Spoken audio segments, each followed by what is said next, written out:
Ama namin Diyos, salamat po ng marami, Ama.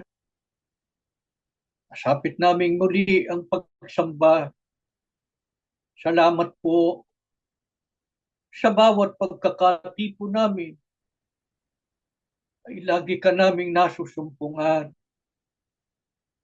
Nadarama naming na prito ka, Ama, sa pamamagitan ng iyong Espiritu. Inaaliw mo kami sa aming mga kalumbayan habang umaawit kami ng mga pagpupuri sa iyo. Pinasisigla mo ang aming pagkataong loob. Pinalalakas mo kami. Pinatatatag mo kami. Salamat, Ama, ng marami sa iyo. Narito ka pa rin kami. May buhay at may lakas. Sa kabila ng maraming kapahamakan, mga kaguluhan, malalakas na kalamidad, iba't ibang karamdaman, mga digmaan at karahasan. Laganap sa mundong ito. Ngunit, Ama, kaming mga anak mo na laging umaasa at naglilingkod sa iyo. Payapa kaming namumuhay sa ilalim ng iyong pangangalaga. Marami mang mga suliranin, saga naman ang mga pagsubok, ngunit naliligayahan kami sa patuloy naming mga paglilingkod sa iyo. Sapagkat daman namin ang pag-alalay mo. Ikaw ang nangunguna sa amin. Pinatutunayan mo lagi sa buhay namin. Ikaw ang aming Diyos. Ang Diyos na makapangyarihan sa lahat. Na laging gumagawa para sa aming ikabubuti. Paano kami lalayo sa iyo? Paano ka namin tatalikuran? Wala kaming ibang pupuntahan. Nasa iyo lang ang lahat ng aming kailangan. Ikaw ang aming tanging pag-asa para kami makarating sa piling mo. Pagtiyagaan mo na po kami, Ama. Paging dapatin mo kami ngayon. Linisin mo ng aming buong pagkatao. Tanggapin mo po ng aming mga pagsamba. Panginoong Yesus, pamagitan kami sa Ama. Alalayan mo kami araw-araw. Huwag mo kaming bibitiwan at sa aming pagsambang ito. Muli, Panginoon, lingapin mo kaming lahat. Wala kang itatangi sa amin, Panginoon. Pagpalain mo bawat isa. Ama, sa aming pag-aaral ng mga salita mo, sasariwain namin muli ang isang mahalagang leksyon. Itinuro noon ng kapatid na Eranio Manalo noong sila'y nabubuhay pa. Tulungan mo po sana kami makinig ng buong kasabikan upang ang iyong mga salita patuloy na maibuhay namin. Pagsilbing gabay at patnubay namin araw-araw para wala nang sino mang maligaw sa amin. Lahat kami makarating sa kaligtasan. Mamalagi kaming nakaugnay sa diwa't layunin ng pagsusugo mo sa mga huling araw. Sa pangalan po ng aming Panginoong Jesucristo. Amen.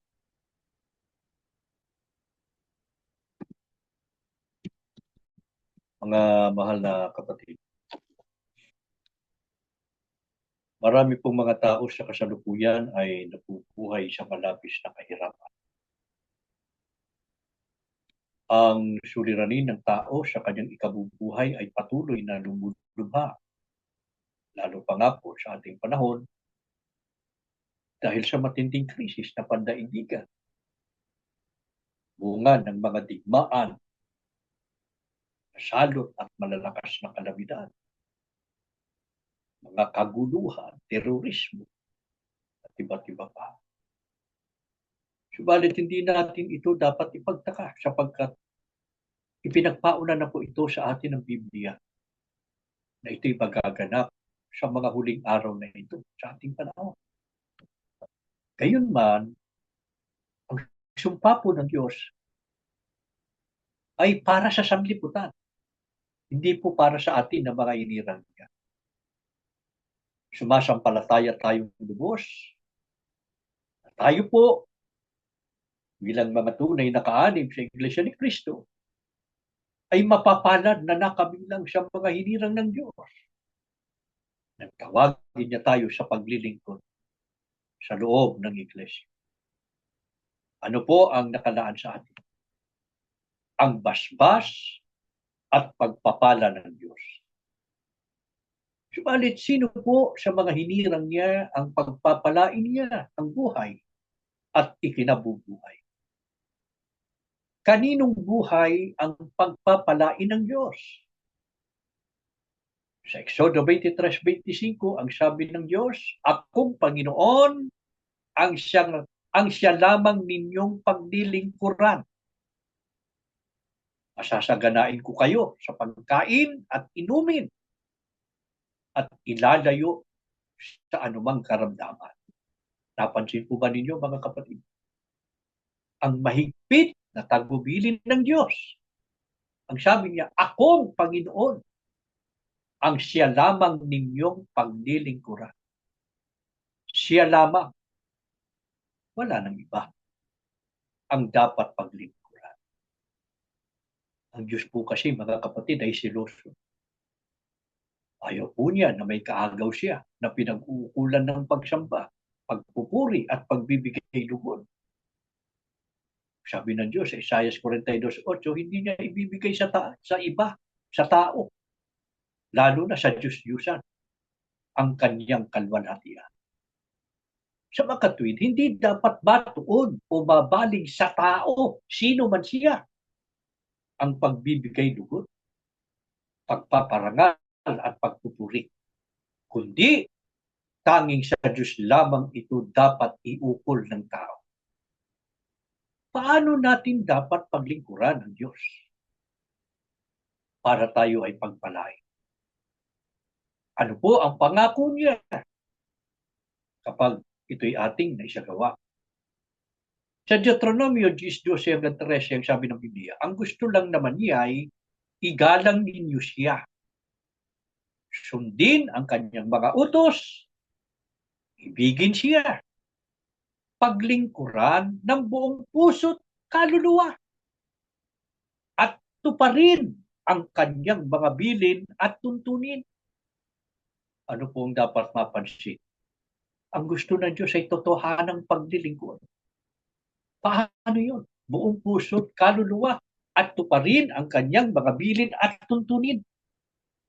Sa makatwid, mga kapatid, hindi lamang po ang mga kautusan ng Diyos ang ating susundin, kundi pati na ang mga tagubilin niya at tuntunin. Kaya masama na hindi sundin ang mga tagubilin at tuntunin ng Diyos sa pamamagitan ng matuwid na namahala sa atin, na si kapatid na Eranio Manalo. Lalong masama na ito'y sirain at lapastanganin. Ano po ang dapat maunawa natin na ating responsibilidad bilang naglilingkod ayon sa Panginoong Jesucristo? Sa Juan 12:26, ang sabi niya, kung ang sino mang tao ay naglilingkod sa akin, ay sumunod sa akin. Talaga pong obligasyon o responsibilidad ng naglilingkod ang sumunod sa pinaglilingkuran. Saan ka naman nakakita ng taong naglilingkod, tapos yung kanyang pinaglilingkuran, hindi naman niya sinusunod. Hindi siya naglilingkod noon. Di ba? Kung ang sino mang tao ay naglilingkod sa akin, ay sumunod sa akin. Ano garantiya niya? Hindi lamang pagpapalain ng Diyos ang buhay at ikinabubuhay, kundi ang sabi pa, siya'y pararangalan ng Ama. Kaya ang hindi sumusunod sa Diyos at sa Panginoong Jesucristo ay hindi po totoong naglilingkod sa kanila. Ano po ang indikasyon nito? Hindi sila pagpapalain ng Diyos. Bakit po ang pagkamasunurin sa mga kautusan ng Diyos ang wastong paraan ng paglilingkod sa Kanya at sa Panginoong Jesucristo? Sabi ni Apostol Juan sa unang Juan 2:3, nakakatiyak tayong nakikilala natin ang Diyos kung sinusunod natin ang kaniyang mga utos. Sa pakatwid, mga kapatid, hindi pa po nakarating sa tunay na pagkakilala sa tunay na Diyos. Ang sino mang hindi sumusunod sa mga kautusan niya.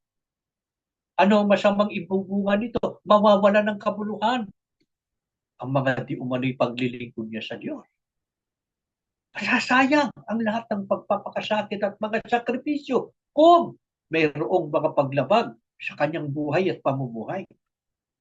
Higit sa lahat, hindi niya matatamo ang pagpapala at basbas ng Diyos na nakalaan sana sa kanya sa buhay pa lamang na ito, lalong-lalo na sa darating. Ano po ang dapat gawin kung ang buhay ay napupuno ng kabalisahan at kabiguan? Ay dapat tayo magsuri. Baka hindi natin nasusunod ang lahat ng mga kautusan ng Diyos. Baka po meron tayong nakakaligtaang gawin at sundin sa ating buhay. O baka meron tayong mga pagsumpay. Kailangan tayong magbago. Kailangan makita ng Diyos at ng Panginoong Jesucristo sa atin ang ganap na pagsunod sa lahat ng mga kautusan. Ayon sa Panginoong Jesus, ano ang dapat gawin upang magawa nating sundin ang lahat ng mga kautusan niya? Ano ang dapat gawin ng sino bang nais na sumunod sa Diyos at sa Panginoong Jesucristo? Ang sabi ng Panginoong Jesucristo sa Mateo 16:24, kung ang sino bang tao'y ibig sumunod sa akin ay tumanggi sa kanyang sarili. Ano po ibig sabihin itanggi ang sarili? Itanggi natin ang sariling gusto at ipagpauna ang gusto ng Diyos at ng Panginoong Jesucristo. Bilang mga tao kasi, meron tayong kanya-kanyang gusto, di ba mga kapatid? Meron tayong sariling hilig na kasanayang gawin na nagdudulot sa atin ng kasiyahan. Subalit hindi lahat ng gusto, hilig at nakasanayan natin ay ayon sa gusto o kalooban ng Diyos. Anong halimbawa? May ibang mga tao na gusto laging maglasing, laging magsugal, laging magbabae, makiapid, at iba't iba pang mga bisyo. May iba naman hilig nila ang magsinungaling at mandaya para lamang kumita ng salapi. Nahirati siya sa korupsyon, sa panunuhol. May mga tao namang nakasanayan nilang manira ng kapwa. Masaya sila sa tsismisan, nagtitext o nagme-message sa mga kaibigan niya para manira ng ibang tao. Lalong masama kung gagawa lang ng kwento para magkaroon ng usapin at kaguluhan.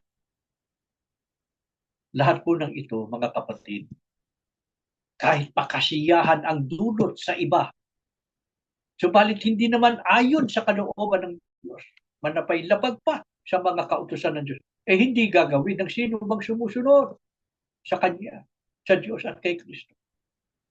Kaya lahat ng masasamang nakasanayan o hilig o gusto natin ay iwawaksi natin at ipangingibabaw po natin sa ating buhay ang mga kalooban ng Diyos. Ito po ang pagtatanggi ng ating sarili. Malulugi ba o mawawalan kaya ang sino bang nagsasakripisyo? Alang-alang sa pagsunod sa mga kalooban ng Diyos? Hindi po. Hindi malulugi.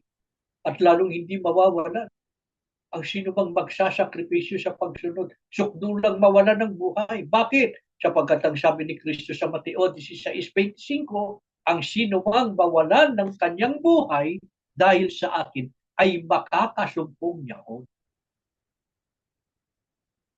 Sukdulang mawala ang buhay mo, mamatay ka sa pagtatapat, sa pagsunod, makakasumpong ka naman ng isa pang buhay. Pero hindi na katulad ng buhay na taglay natin ngayon. Anong uring buhay? Ang buhay na walang hanggan. Sa pakatwid, mga kapatid, kahit pa po hindi natin tinatamasa ang masaganang buhay sa daigdig na ito dahil sa pagtatanggi ng sarili upang masunod ang mga kautusan ng Diyos, gagantimpalaan naman tayo ng Diyos ng walang hanggang buhay. Sabihin mang hindi natin lubos na na-enjoy ang buhay sa daigdig, batay sa pananaw ng tao, dahil sa ipinagpapauna natin ang kalooban ng Diyos. Subalit sa bayang banal, walang hanggang kaligayahan, walang hanggang enjoyment ang ating tatamasahin. Paano po ang mga pagsubok at mga kapigatian sa buhay? Ano ang katangiang dapat nataglayin upang malampasan natin ang mga pagsubok sa buhay? At matamo ang pagpapala ng Diyos. Ang sabi ng Biblia sa Hebreo 10:36, kinakailangan kayo'y magtiis upang masunod ninyo ang kalooban ng Diyos at matanggap ninyo ang kanyang ipinangako. Ang pagkamatiisin, mga kapatid, ay isang mahalagang sangkap ng pagiging lingkod ng Diyos. Kayo po ang sumagot. Mapagtatagumpayan ba natin ang mga pagsubok sa buhay kung hindi tayo magiging matiis? Hindi po. Kaya sino ang tiyak na makalalampas sa lahat ng mga hadlang sa paglalakbay patungo sa bayang banal at matanggap ang ipinangako ng Diyos? Ang mga lingkod ng Diyos na nakahandang magsakripisyo, na itanggi ang sarili at nakahanda ring magtiis. Bakit gusto ng Diyos na magsakripisyo po muna at magtiis ang mga lingkod niya sa pagsunod sa kanyang mga kautusan bago ipagkaloob ang gantimpala? Sabi ng Biblia, ang inyong pananampalataya na higit na mahalaga kaysa ginto ay sinusubok upang malaman kung ito'y talagang tapat. Pinararaan muna tayo sa pagsubok. Gusto ng Diyos, matiyak tayo ba'y tapat?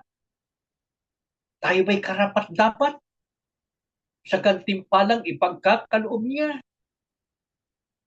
Kaya sabi ng Biblia, sa gayon, tayo'y papupurihan, dadakilain at pararangalan sa araw na mahayag si Jesucristo.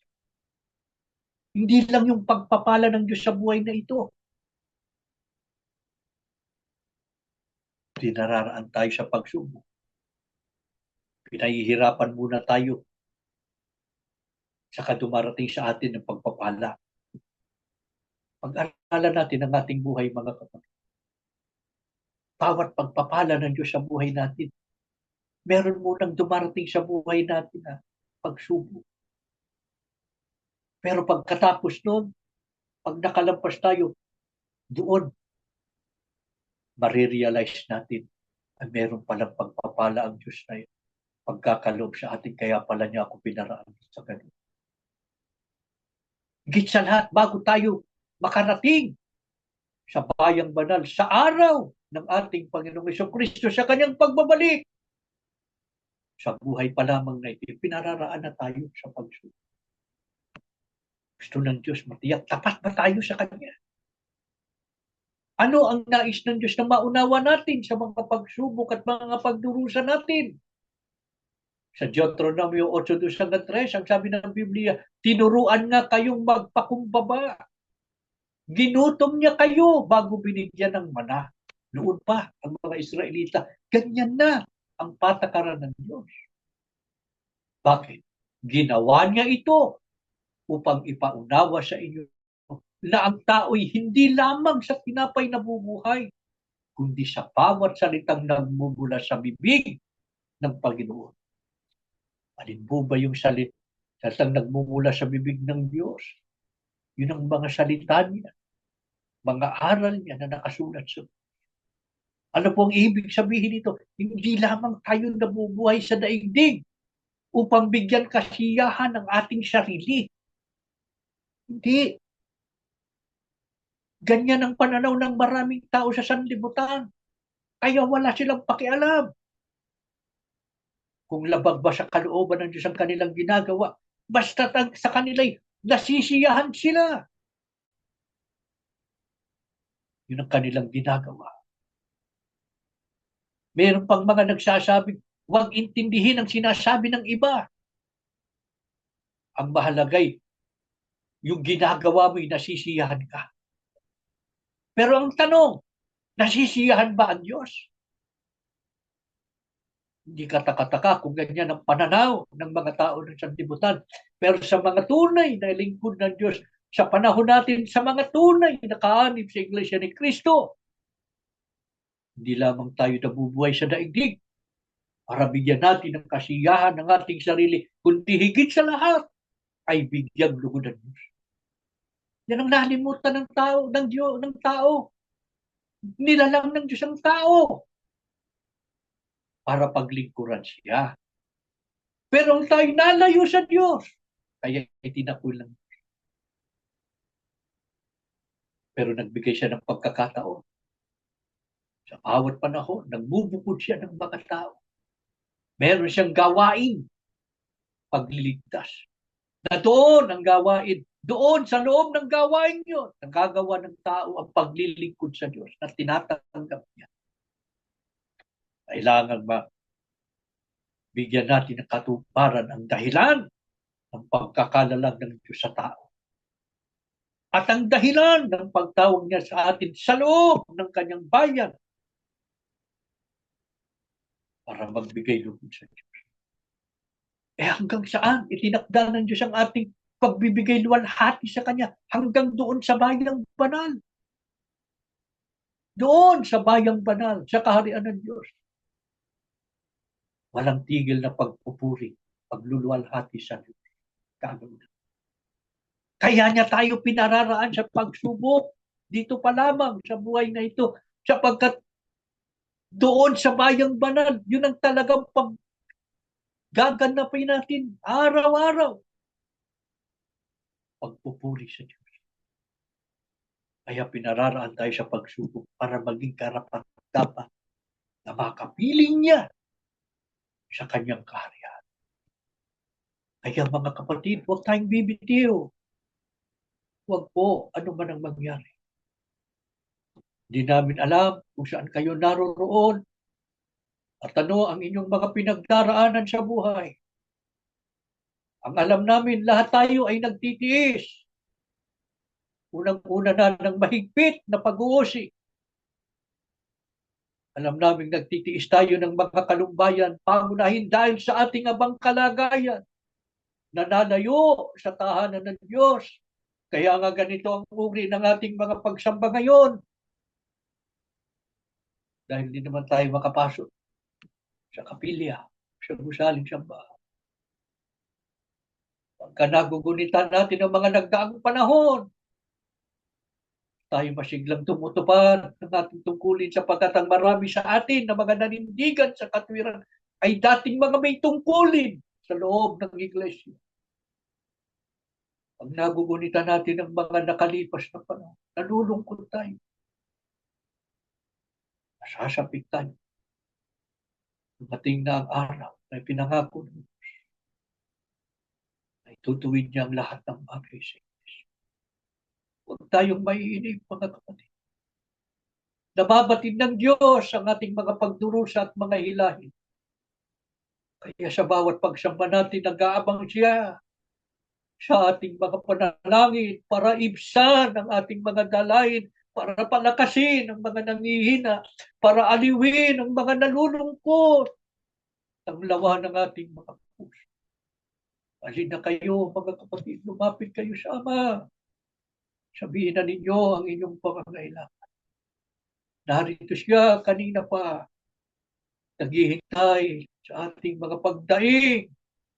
Handa siyang pagpalain ng bawat isa sa buhay pa lamang na ito. Higit sa lahat, patuloy ng pagpalain ating mga kaluluwa para makapamalaging matatag hanggang wakas. Sama-sama tayong magman ng buhay na walang. Tumayo kayo mga kapatid at tayo mananala. Ama namin Diyos, salamat po ng marami sa iyo. Sa pagsariwa ng mahalagang leksyon, tinuro ng kapatid na Hiranyo Manalo nung sila'y nabubuhay pa. Pagka nakakarinig kami ng ganitong mga leksyon, nagugunitan namin ang mga nakalipas na panahon. na kami masiglang tumutupad ng aming tungkulin. Nalulungkot kami sa aming kalagayan ngayon. Sa kabilang dako'y nagdiriwang ang aming mga puso sapagkat kahit sa ganitong kalagayan namin, sa aming mga pagkakatipon, ay nadarama ka namin sa aming mga puso. Binibigyan mo kami ng kasiyahan. Inaaliw mo kami pinalalakas. Pinatatatag mong aming pananampalataya. Alam na alam mo, Ama, ang aming pangangailangan. Maawa ka ngayon. Yayamang narito kami sa pagsamba. Maawa ka sa amin. Muli mong dinggin ang panalangin ng iyong mga anak mong kanina pa, sa pagsisimula pa lamang ay dumaing na sa iyo. Inilapit na ang kani-kanyang sariling panalangin. Maawa ka. Bigyan mo ng katugunan ang bawat daing ng mga lingkod mong narito. Ang mga may sakit, pagalingin mo po. Ang mga hinang-hihina, tila pinapanamo ng pag-asa. Pasiglahin mo ang kanilang buhay. Palakasin mo silang lahat. Ang mga lingkod mong may taglay na mga suliranin at hindi alam ang gagawin.